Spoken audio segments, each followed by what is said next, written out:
Yo, what is up guys, my name is Veronn, and today we're actually gonna be talking a little bit about how you can become a better aggressive recon or just a better sniper in general. And for the first episode I thought it would be good to talk about the loadout and just the controls in general, like the settings. So yeah, let's hop right into this. For the loadouts, for the sniper, I would always suggest you use the one you're the most comfortable with. I'm personally using the SRR because I simply like it the most. If you want to use the 388 Recon, that's fine. For the attachment, like attachment-wise, I always go with the straight pull, like bipod's not really going to help you out at all. And for the scope, again, it all comes down to personal preference. I really like the 8x scope. If you want to use the 6x, that's fine. But remember, always stick with one scope, because it's gonna get a lot easier for you to aim if you stick with one scope. For the sidearm or the pistol, again, it all comes down to personal preference. I personally use the P226 a lot, because I can trigger it really fast. Attachments don't really matter. And if you want to use like a 93R or a G18, that's fine. A lot of aggressive recons always also use the Shorty 12G. It's a useful gun, I have to admit. I used it quite a lot, but I like to stick with the pistols, and yeah, that's it for that.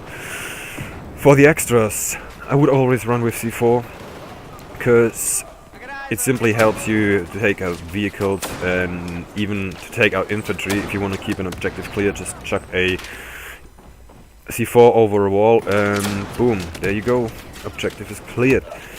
The other extra,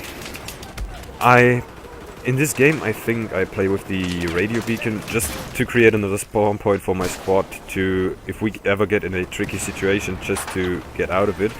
It worked out pretty well, but you can also use the other thing I would suggest using is the motion ball or the motion sensors, because simply it's gonna reveal enemy movement on the minimap, and that's gonna help you out a lot, that's gonna help your team out a lot.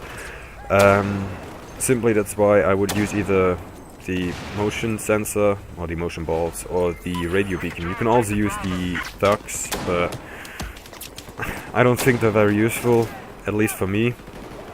And yeah, grenade wise, again, it all comes down to personal preference. I use the minis just simply because I can chuck them a lot further than, like, for example, the impacts. Impacts are good as well, but I like the minis a lot.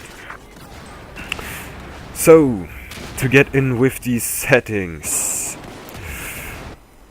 like, the biggest point of these settings is probably your sensitivity.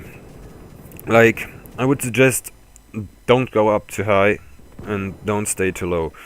You want to keep a good balance in between low and high, and the most important thing is you have to be comfortable with that sensitivity. I use a sensitivity of 50 because I really got used to it. I always played like a kind of high sensitivity, even in Call of Duty when I was playing that game. So it all comes down to you guys. If you want to play like a little bit on a lower sensitivity, that's fine.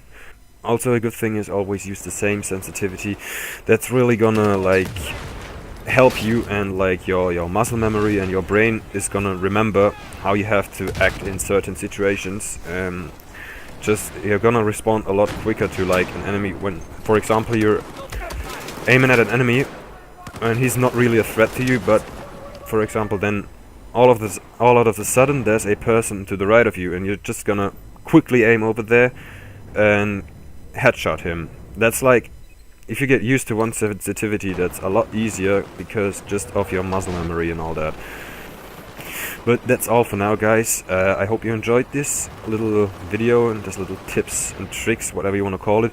I'm really trying to get better at these, and I'm really trying to help you guys out. So if you enjoyed, I would really love to see a like and comment. So tell me down in the comment section if you want to see more of these. And I'm out, guys. Peace. Take it easy. And it was totally peaceful, is a place of absolute compassion